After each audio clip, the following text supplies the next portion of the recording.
हम लोग करने जा रहे हैं thermodynamics chapter class 11th chemistry. Thermodynamics में बहुत ही इंपॉर्टेंट चैप्टर है ये, और ये सही मार्क्स के पूछे जाते हैं, आपके टेस्ट में पूछे जाएं या फाइनल एग्ज़ाम में पूछे जाएं। तो ज़रा इसके कॉन्सेप्ट को अच्छी तरह समझते हैं पूरी तरह से। ज़रा देखिए, ध्यान दीजिए।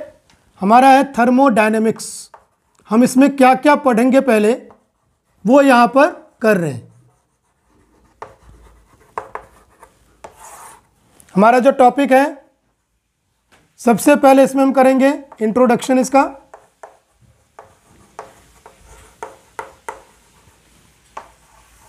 टर्म्स करेंगे, और उसके बाद हमें इसके प्रोसेस में पहुंचना है। तो सबसे पहले इंट्रोडक्शन में क्या करेंगे हम लोग? इंट्रोडक्शन में सीखेंगे कि थर्मोडायनेमिक्स है क्या चीज़। तो all those processes which are related to heat energy are studied here. They may be physical processes और केमिकल प्रोसेसेस। फिजिकल या केमिकल प्रोसेस कुछ भी हो जो हीट से रिलेटेड है, सबको हम यहाँ पर पढ़ेंगे। क्योंकि पहला टर्म इसमें आ रहा है थर्मो। थर्मो मीन्स होता है हीट एनर्जी, और डायनामिक का मतलब होता है चेंज। हीट एनर्जी चेंज से रिलेटेड जो है सब कुछ हम यहाँ पर पढ़ेंगे उसको। और थर्मोडायनेमिक्स हमारा है क्या? एक ब्रांच ऑफ केमिस्ट्री है, केमिस्ट्री का एक ब्रांच है। इस वजह से हमें इसके कुछ टर्म्स को पढ़ने होते हैं। तो सबसे पहले यहाँ पर तो हम लोग कर रहे हैं सिस्टम के बारे में देख रहे थे, क्योंकि हमारी स्टडी का जो मेन पोर्शन है वो रहेगा सिस्टम। सिस्टम के अब कितने टाइप होंगे, सिर्फ हम उन्हीं की स्टडी करेंगे। सराउंडिंग को यहाँ पर एक्सक्लूड करेंगे, क्योंकि सिस्टम में यदि किसी भी तरह का चेंज आता है तो अपने आप सराउंडिंग पर क्या चेंज आएगा हमें पता चल जाएगा। क्योंकि जो कुछ भी एक्सचेंज होना है सिस्टम और सराउंडिंग के बीच में ही होना है। यदि सिस्टम में कोई चीज़ इंक्रीज होगा तो सराउंडिंग में डिक्रीज होगा, क्योंकि सराउंडिंग से ही उसको डाला जाएगा, तो अपने आप उसकी स्टडी हो जाती है। लेकिन हमारा मेन फोकस यहाँ पर है कहाँ पर हीट वगैरह सब चेंज हो रहा है, किसके अंदर रिएक्शन हो रहा है, किसके अंदर फिजिकल चेंज आ रहा है। इसलिए हम सिस्टम पर फोकस करते हैं इसमें। तो टाइप्स ऑफ सिस्टम,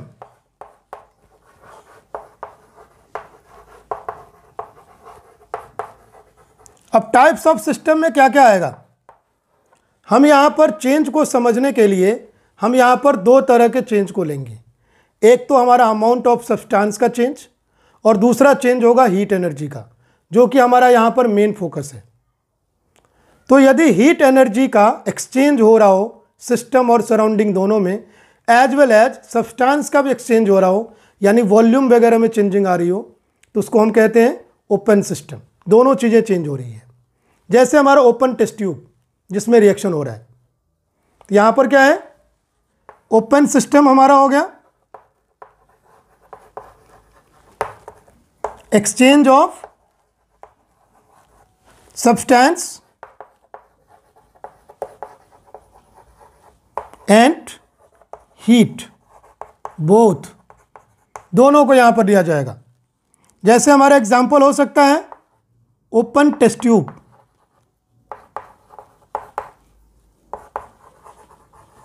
अब सेकंड सिस्टम हमारा क्या हो सकता है? सेकंड हमारा आ सकता है क्लोज्ड सिस्टम। क्लोज सिस्टम में क्या होगा? क्या आपका अमाउंट का एक्सचेंज हो पाएगा? यदि हमारा टेस्ट ट्यूब क्लोज्ड है, उसमें हमने कॉर्क फिक्स कर दिया, कॉर्क लगा दिया, तो अमाउंट का एक्सचेंज नहीं हो पाएगा। लेकिन हीट एनर्जी का एक्सचेंज हो पाएगा, क्योंकि हमारा उसका वॉल क्या है? कंडक्टिंग वॉल होता है। तो यहां पर ओनली हीट का एक्सचेंज होगा।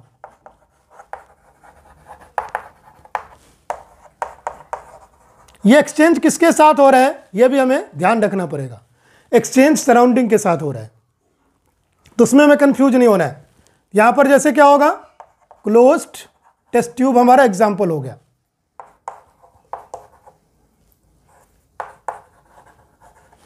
और एक सिस्टम हमारा हो सकता है जब इसमें हीट एनर्जी और अमाउंट दोनों का ही एक्सचेंज नहीं हो रहा हो, तो उसको हम कहेंगे आइसोलेटेड सिस्टम।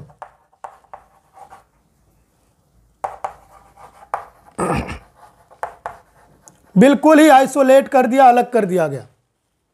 कभी कभी इसमें क्या करते हैं हम, डबल वॉल्ड बना देते हैं और बीच में एयर स्पेस रहने देते हैं, तो वो भी हमारा आइसोलेटेड सिस्टम का काम करेगा। एक आइसोलेटेड सिस्टम का एग्जांपल हमारा हो सकता है थर्मस फ्लास्क, जिसके अंदर हीट एनर्जी और सब्सटेंस दोनों का ही चेंज नहीं होगा। आप कहोगे सर थर्मस फ्लास्क के अंदर तो हीट एनर्जी का एक्सचेंज हो सकता है, क्योंकि टाइम ज़्यादा पास हो जाए तो उसके अंदर गर्म चीज़ रखी हुई ठंडी हो जाती है। तो बिल्कुल, लेकिन यदि हम बहुत ही छोटे टाइम के लिए लें, बहुत ही कम टाइम के लिए लें, तो ये जो हीट एनर्जी का चेंज है वो होता है नेग्लिजिबल। हम यहाँ पर नेग्लिजिबल चेंज को कंसिडर नहीं करेंगे, ऑलवेज हमारा मैक्रोस्कोपिक चेंज रहेगा, तो उसको हमें यहाँ पर फोकस करना है। तो आइसोलेटेड सिस्टम में हमारा दोनों में से कुछ भी एक्सचेंज नहीं होगा, no exchange of heat and amount of substance.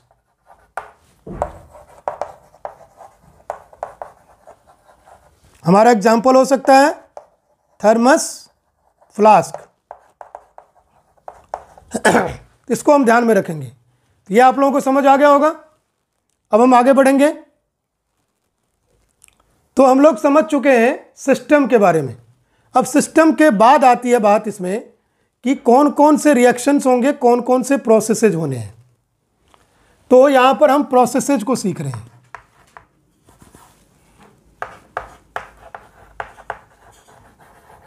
इसको आप लोग थर्मोडायनेमिक प्रोसेसेज समझ सकते हैं।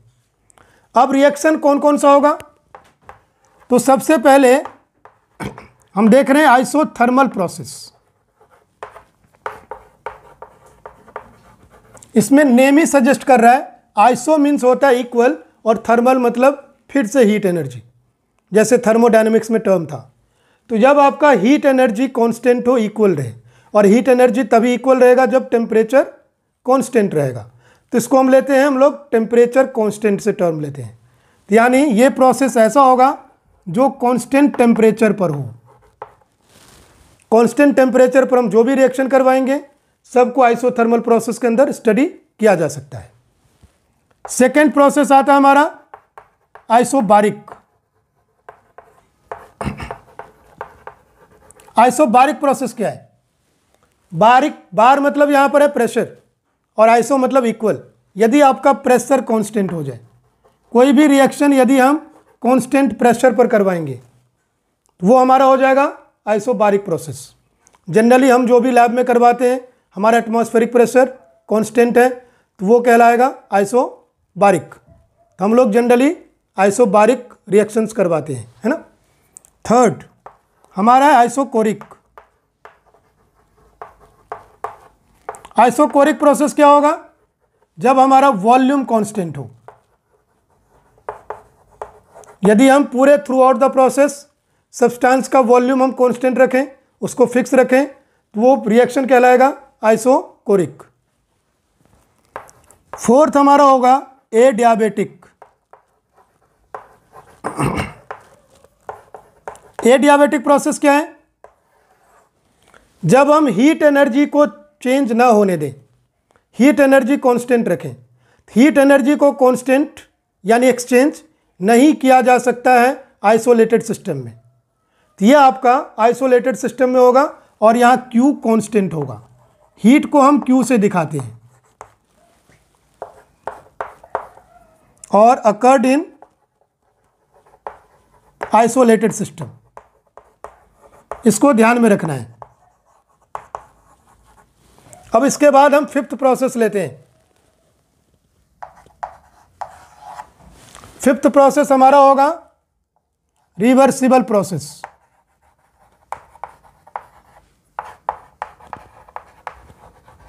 इसको बहुत ही ध्यान से समझना पड़ेगा हमें। ऐसा प्रोसेस यहां पर स्टडी किया जाएगा जो रिवर्सिबल हो। रिवर्सिबल का मीनिंग यहां पर स्लो से लिया जा रहा है। जो प्रोसेस बार बार फॉरवर्ड जाकर दोबारा बैकवर्ड हो जाता है, यानी वो प्रोसेस बहुत ही स्लोली होगा। जैसे हमारा क्लाइमेट चेंज बहुत ही स्लो हो रहा है, टाइम के अकॉर्डिंगली देखा जाए तो प्रोसेस नेग्लिजिबल है, नहीं हो रहा है, और हम लोग नेग्लिजिबल चेंज को कंसिडर नहीं करते हैं। एक तरह से ये हमारा नेग्लिजिबल चेंज है। इसको बहुत ज़्यादा टाइम के कॉन्टेक्स्ट में देखा जाए तब हम इसको कंसिडर कर सकते हैं, इसलिए हम यहाँ पर स्टडी कर रहे हैं। तो ये हमारा एक रिवर्सिबल प्रोसेस हो गया, इनफाइनाइटेसिमली स्लो प्रोसेस, जो बहुत ही स्लोली आगे चले। ऐसे हम आगे रिएक्शंस पढ़ेंगे। तो ये हमारा क्या है, इनफाइनाइटेसिमली स्लो प्रोसेस।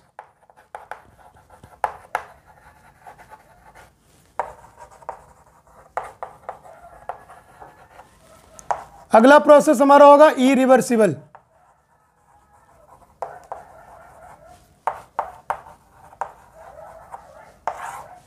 ये क्या चीज होगा, ये हमारा जनरली फास्ट प्रोसेस है। रिवर्सिबल प्रोसेस में ऑलमोस्ट हमेशा क्या रहता है, इक्विलिब्रियम पर आ रहता है ये रिएक्शन। लेकिन इरिवर्सिबल प्रोसेस में रिएक्शन कंप्लीशन के बाद, प्रोसेस कंप्लीशन के बाद ये इक्विलिब्रियम अचीव करेगा। इसमें इक्विलिब्रियम अचीव किया जाता है। इसमें एक एग्जांपल के लिए आप समझ सकते हो, जैसे ऑयल इन वाटर को डिसॉल्व करें तो हमेशा क्या है, इक्विलिब्रियम पर है। वो प्रोसेस हमारा एक तरह से रिवर्सिबल है, ऑयल का डिसोल्यूशन वाटर में मान सकते हैं। लेकिन यहाँ पर क्या है, यदि हम किसी एसिड को डिसॉल्व करते हैं वाटर में, वीक एसिड को, तो पहले वो डिसॉल्व हो जाता है, उसके बाद इक्विलिब्रियम अचीव करता है। तो हमारा ये क्या करेगा, कंप्लीशन तक जाएगा और फिर बाद में इक्विलिब्रियम अचीव करेगा। इट गोज टू कंप्लीशन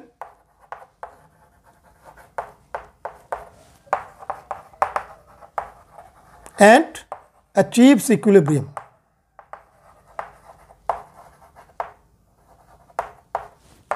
इस बात को ध्यान रखना है यहाँ पर। तो दोनों में एक तरह से ये डिफरेंस भी आ गया, ये हमारा कंप्लीशन तक नहीं पहुंच पाता है और ये कंप्लीशन तक जाता है। सेवेंथ और लास्ट प्रोसेस हमारा है साइक्लिक प्रोसेस। यदि कोई भी रिएक्शन बहुत सारे स्टेप से गुजरे लेकिन फाइनली वो इनिशियल स्टेज पर आ जाए अपने आप, तो उसको कहेंगे हम साइक्लिक प्रोसेस। जैसे आपका वाटर साइकिल है, हमारे एटमॉस्फेयर में चल रहा है, वाटर बहुत सारे सब्सटेंसेस में कन्वर्ट हो सकता है लेकिन फाइनली फिर से वाटर में कन्वर्ट हो जाता है। नाइट्रोजन साइकिल है, नाइट्रोजन बहुत सारे सब्सटेंसेस में कन्वर्ट हो सकता है रिएक्शन के थ्रू, लेकिन फिर से नाइट्रोजन हमें दोबारा मिल जाता है। इसी तरह से तो हमारा एयर बैलेंस रहता है। तो इस प्रोसेस में आ जाएगा हमारा साइक्लिक प्रोसेस। ये नंबर ऑफ स्टेप से जाएगा, A टू B बना, B टू C बना, C टू D बना और फाइनली ये A पर आ गया। इसको कहा जाएगा साइक्लिक प्रोसेस। तो ये हमारे हो गए प्रोसेसेस। अब हमारा है फंक्शन, थर्मोडायनेमिक फंक्शन। थर्मोडायनेमिक्स में हम लोग प्रेशर, वॉल्यूम, टेम्परेचर, इन सब की स्टडी करते हैं और भी बहुत सारी चीज़ें आती हैं, मैंने सिर्फ एग्जाम्पल के लिए बताया है। अब ये जो फंक्शन है ये कितने टाइप का होगा उसको हम यहाँ पर देखेंगे। तो फंक्शन को 2 टाइप का रखा गया है, path function and state function.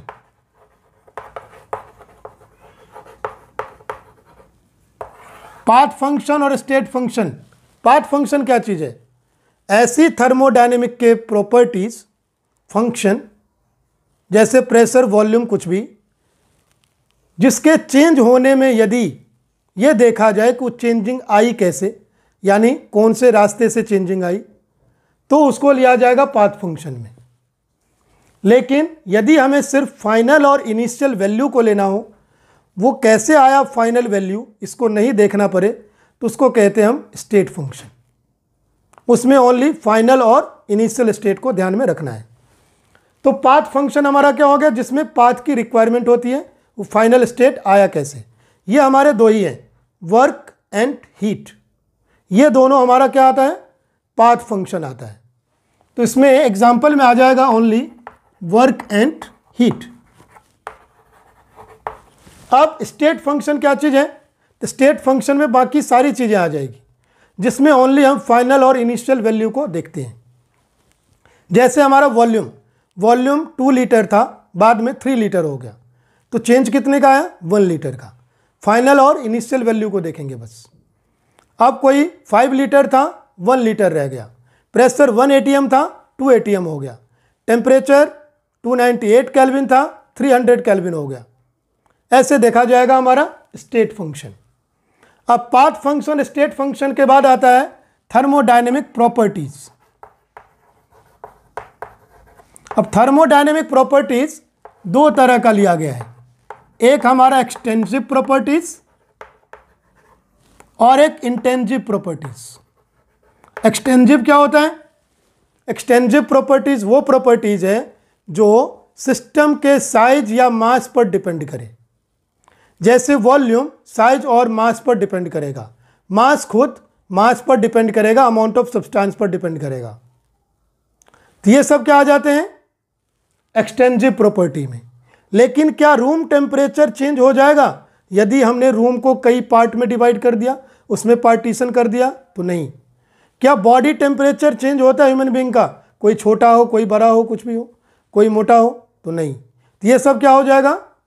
ये हमारा हो गया इंटेंसिव प्रॉपर्टीज।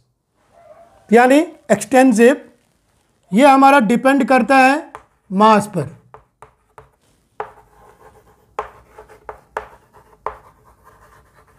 मास और साइज। ये हमारा मास और साइज का इंडिपेंडेंट होता है, इसको फोकस में रखना है।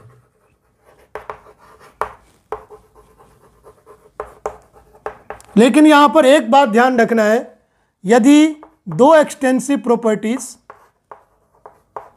यदि हमारा डिवाइड हो गया तो इंटेंसिव में कन्वर्ट हो जाता है। कैसे? जैसे मास हमारा एक्सटेंसिव है अपॉन वॉल्यूम हमारा एक्सटेंसिव है, दोनों एक्सटेंसिव है,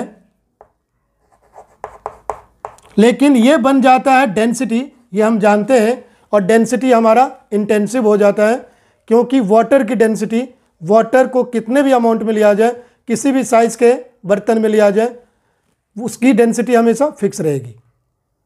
तो इसलिए हमारी डेंसिटी क्या हो गई यहाँ पर? Intensive property. तो दो एक्सटेंसिव यदि डिवाइड होगा तो इंटेंसिव बन जाएगा। यहाँ पर आप दूसरा काम भी कर सकते हैं, intensive into extensive equal to extensive, ये भी ध्यान में रख सकते हैं। यानी एक तरह से हमारा ये फॉर्मूला बन जाता है। अब हम यहाँ पर आगे पढ़ेंगे, इनमें एक टर्म आया है इंटरनल एनर्जी का, वर्क का, इन सब को हम यहाँ पर देखेंगे। हम यहाँ सबसे पहले वर्क को लेकर चलते हैं। तो वर्क की स्टडी करने जा रहे हैं हम लोग। वर्क तो हम बहुत सारे तरह के कर चुके हैं, जैसे हमारा मैकेनिकल वर्क होता है, मस्कुलर वर्क होता है, इलेक्ट्रिकल वर्क होता है, बहुत सारे वर्क हैं। यहाँ पर एक हम नए तरह का वर्क करेंगे, क्योंकि प्रेशर, वॉल्यूम वगैरह की चेंजिंग की वजह से जो वर्क हो उसको हमें देखना है। यदि हम बैलून पर प्रेशर लगाते हैं तो बैलून में क्या कॉन्ट्रैक्शन आ रहा है? यदि हम सिलेंडर जो गैस से भरा हुआ है उसमें प्रेशर लगाते हैं, क्या उसमें कंप्रेशन आ रहा है? या सिलेंडर के गैस यदि एक्सपेंशन करेंगे तो क्या उसमें कोई वर्क हो रहा है? उसको हम यहाँ पर पढ़ने जा रहे हैं। हम लोग कर रहे थे वर्क। वर्क मैंने बोला यहाँ पर कौन सा करना है? Pressure volume work. तो वर्क को यहाँ पर समझने के लिए प्रेशर वॉल्यूम वर्क को हम ले लेते हैं एक सिलेंडर।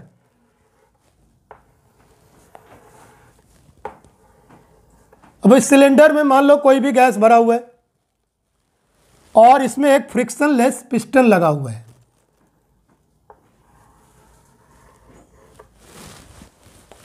अब इसमें जो गैस है पूरे एल लेंथ तक भरा हुआ है। इसकी हाइट या लेंथ, यहाँ पर हम लेंथ ले रहे हैं हाइट को, क्योंकि इसको हमने नीचे कर दिया ऐसे, इसी को हम ऊपर ऐसे रखें, हाइट हो गई, दोनों बात एक ही है। हम यहाँ पर इसको एल मान रहे हैं, पूरे एल लेंथ तक इसमें गैस भरा हुआ है। लेकिन जब हम पिस्टन पर फोर्स लगा के इसको अंदर की तरफ करेंगे, यानी इसकी न्यू पोजीशन आगे आ जाएगी, तो गैस हमारा क्या हो जाएगा? कॉन्ट्रैक्ट हो जाएगा। यहां पर कॉन्ट्रैक्शन का वर्क हो रहा है। और अब ये जो पहले वाला एल था इसको हम L1 मान लेते हैं। L1 तक पूरा पूरा गैस भरा हुआ था। अब जो ये नया केस बना है इसमें अब गैस हमारा L2 तक है, ये हमें ध्यान रखना है। अब L1 से L2 तक हमारा गैस आ गया। अब हम आगे बढ़ते हैं। इस पर हमने क्या लगाया है? फोर्स लगाया है। लेकिन हमारा फोकस क्या होना चाहिए? प्रेशर पर। तो प्रेशर और फोर्स का क्या रिलेशन है? यदि हम वर्क निकालते हैं तो वर्क का फॉर्मूला होता है F into S, force into displacement. Displacement.